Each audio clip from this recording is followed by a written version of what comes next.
This 4-issue miniseries, Demon from the Darkness, Matt Wagner makes use of the character's best quality. His unique, striking visual appeal, accompanied with pulp horror imagery reminiscent of the best Universal Monsters creature feature film from the previous decades. In addition, Wagner offers an unfolding, sinister mystery of the piteous, immortal life of Jason Blood, bound to the demon Etrigan by the wizard Merlin for all of eternity.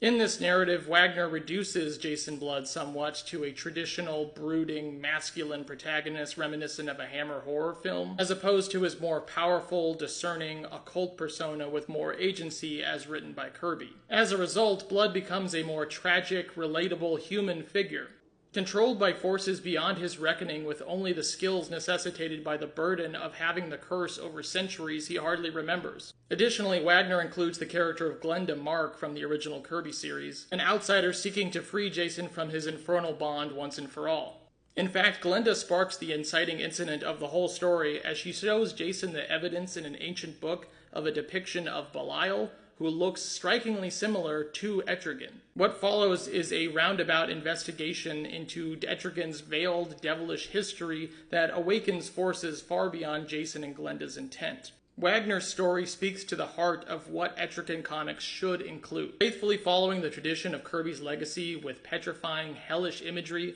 fiendish, shadowy landscapes, grotesque transformations, and dazzling, elevated language. What's more, the story effortlessly modernizes the character with familiar sensibility, streamlining some of the more grandiose and complicated facets of the character's backstory with a palatable tale of love, family, and betrayal withal for the anti-hero.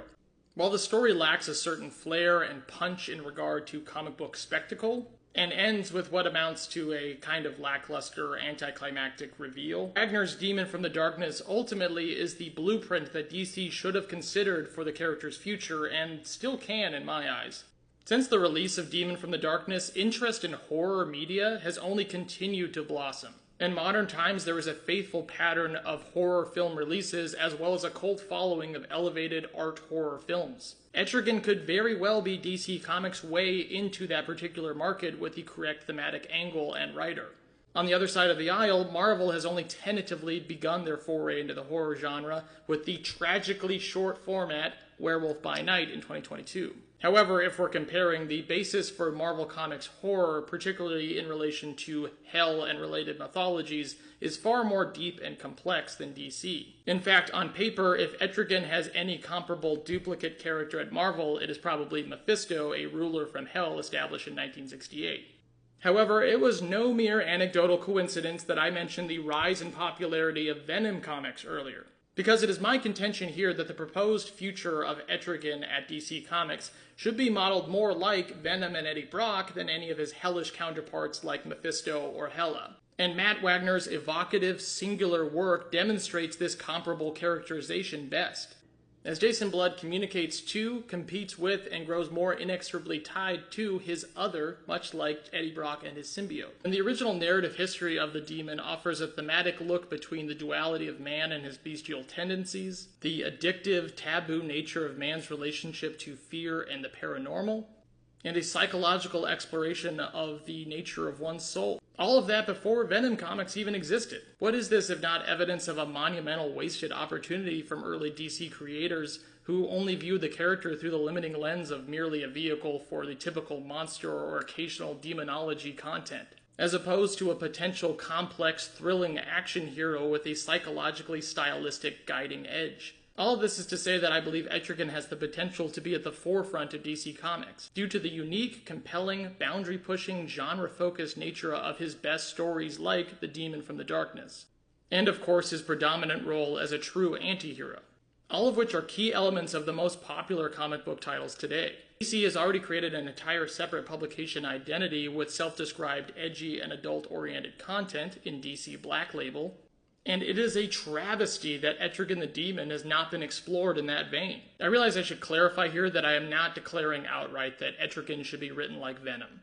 I am merely alleging one potential ideological route for the character to ground in, so that it may blossom to more popular acclaim. I think Etrigan is due for a passionate new direction and vision focusing on the elements that make him iconic. If I had to offer commentary as to why Etrigan has been shelved and marginalized in modern DC Comics, I would point to the continued success and inclusion of the character John Constantine across all of DC's publications, including DC Black Label and the Hellblazer series, who perhaps shares a similar narrative function to Etrigan in the comics. Constantine, of course, explores elements of hell, the occult, magic, the natural world, all through an unhinged, often comedic and charming protagonist that is certainly more alluring than the stone-faced Jason Blood of yesteryear. And yet, Constantine is still an outsider to these fringe elements, and Etrigan is in the singular position of being a literal demon in hell. What is this hell like in DC Comics? Sure, it's often conflated with Apocalypse ruled by Darkseid, but what if we got to explore the biblical Dante's Inferno-esque environs that Etrigan often alludes to?